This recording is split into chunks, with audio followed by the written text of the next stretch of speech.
Are index funds evil? I don't know, guys.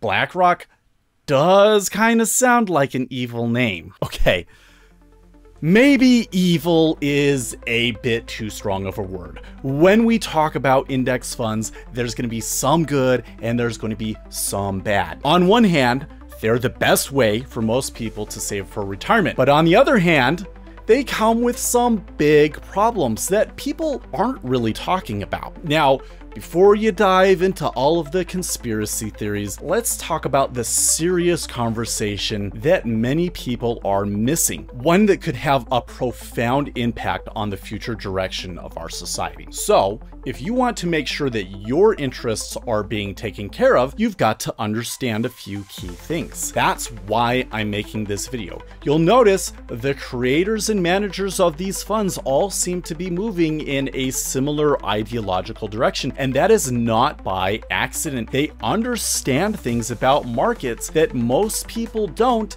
and kind of lead them to these conclusions. But the problem is they aren't necessarily looking out for you. So it's important to know what's going on and advocate for yourself.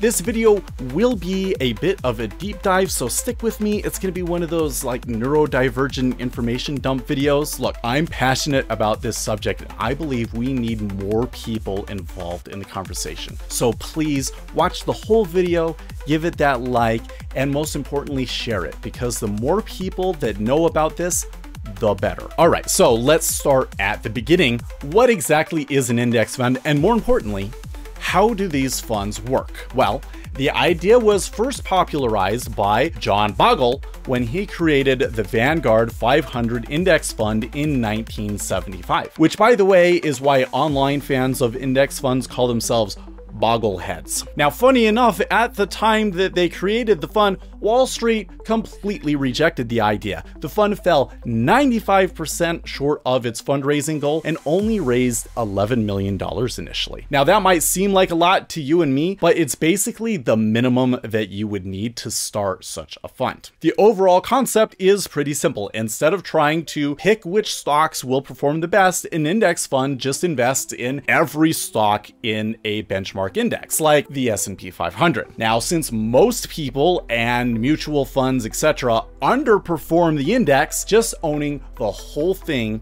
turns out to be a pretty solid strategy. Yes, you can potentially make more than that, but you'll have to take on more risk to do it, which is why investing in the index really is the best way to save for retirement in particular. It gives you the best capital appreciation without having to completely risk losing it all. Now, it wasn't long after index funds were invented that 401k plans were added to the tax code in 1978. These accounts allow employees to invest their money pre-tax, and their employer matches their investments. That is a pretty hard deal to beat. And so Americans started to put the bulk of their retirement savings into index funds within 401k accounts. And that gets us to where we are today, where index funds represent more than half of the stock market, which, as you might expect, can cause some problems. But more on that later. Now, on the surface, an index fund seems pretty simple, but running an index fund is more complicated than you might think. For instance, every year the S&P 500 kicks out the worst performing stocks and replaces them with new upcoming stocks. Another issue is that the best performing stocks will start to become a larger and larger part of the portfolio, which will require them to rebalance the portfolio. And of course, people are constantly putting money in and taking money out of their accounts, and these are all actions that might require actions by the fund to buy or sell the stocks that they own. And this presents a big problem because, as we have documented in basically every video on this channel, all orders have a strong impact on markets. When such funds make these adjustments, it moves the market, and that can significantly hurt the performance of the fund, causing them to underperform their index. Now, luckily for the funds, the market contains all sorts of amazing properties that can actually help them carry out such large transactions. For instance, my favorite, the impact of a large meta order tends to follow a square root law with respect to the size of the order. Okay, what does that mean? So if you trade a certain number of shares and it moves the market yay much, most people would assume that if you trade double that size, it will move the market twice as much, but it doesn't.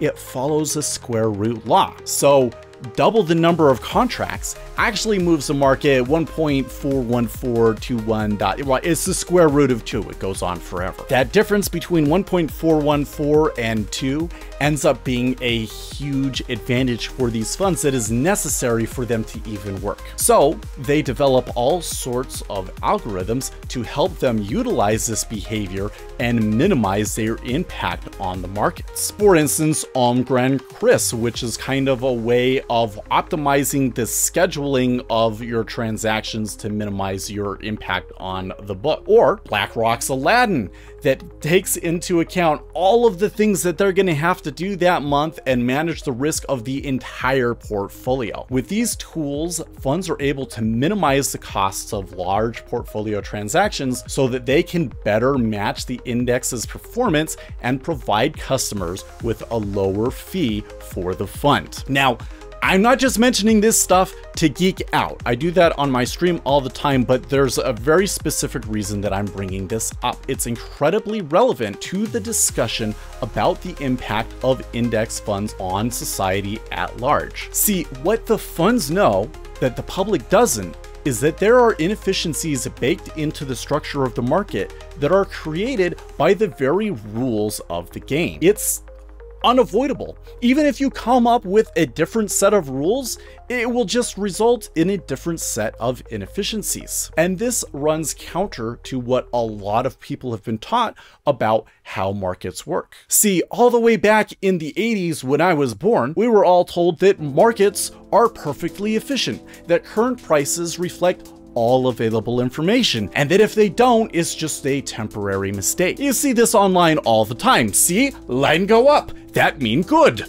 But the science has proven that that's not true. All orders have impact regardless of why they were submitted. So when a big fund makes a move, it can push prices very far away from where they should be based on all available information. And there's no guarantee that those prices will correct anytime soon. In fact, it's not until you get to a 3 to 5 year time horizon that prices are anything resembling efficient. So the stocks that are going up the most aren't necessarily doing so because they're the best companies or because we know something about their future earnings, but merely because that's where people have decided to put money that day. People can be irrational, prone to hurting effects, and just plain wrong about things. Yet, this is the system that we use to allocate capital, and it's very important. Now, I'm not trying to say that there is something rotten at the heart of capitalism that needs to be rooted out. Okay, no. The system we have is not perfectly efficient, but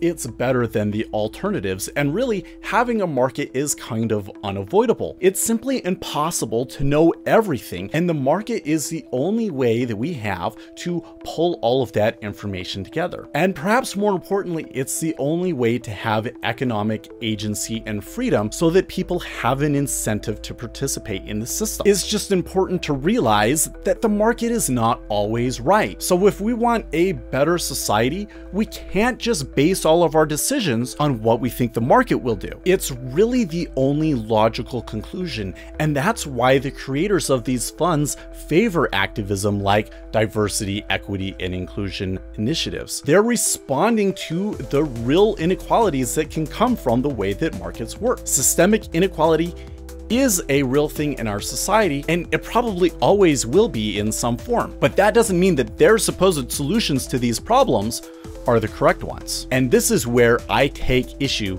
with what I see going on. Some people have decided that since they have the power, they should take it upon themselves to decide what is the best course of action for everybody. So they create new systems with new incentives to push the world in the direction that they think it should go, and that just creates another layer of problems. See, what really bothers me is the centralization of the decision making. These ideas aren't something that the society has collectively agreed upon. Rather, it's a small set of elites deciding what is right for the rest of us. Elites that were given power by an imperfect market that does not care if those people are well equipped to wield that power for the betterment of society. We have essentially outsourced all of the power to people that have very little at stake. The whole thing with the stock market is that these are supposed to be public companies, but we have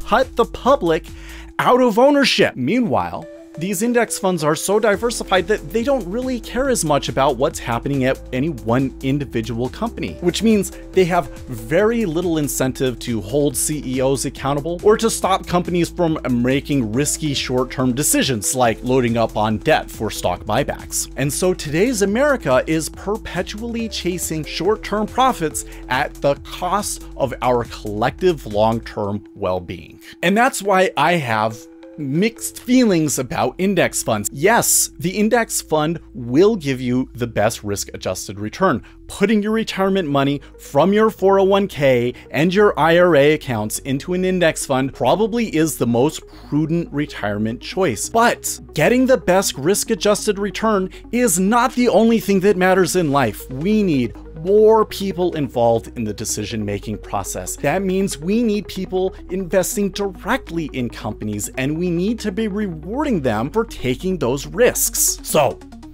what do we do about it?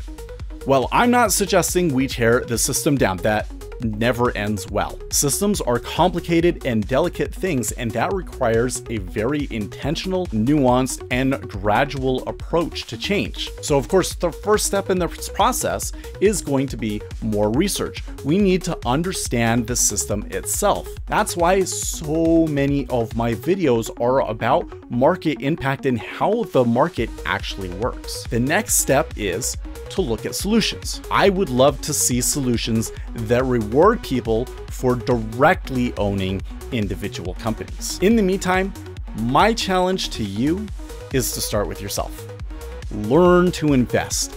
Take small amounts of capital outside of what you need for retirement and risk it on directly owning individual companies. If you'd like some ideas on where to start, I highly recommend this book, One Up on Wall Street, which was written by one of the most successful mutual fund managers of all time, Peter Lynch. This book does an excellent job of explaining how informed investors can take advantage of the inefficiencies created by the big Wall Street funds and the index funds. And of course, we're going to have some more videos in this direction on the channel as well. I think we've done a great job of explaining how the market behaves and why. Now I think it's time to take that knowledge and, kind of zoom out a little bit. Of course, I'm always going to be here every morning day trading futures, but I think our community was meant for a little bit more than that. So prepare yourselves. I will catch you guys in the next stream. And in the meantime, stay excellent, team.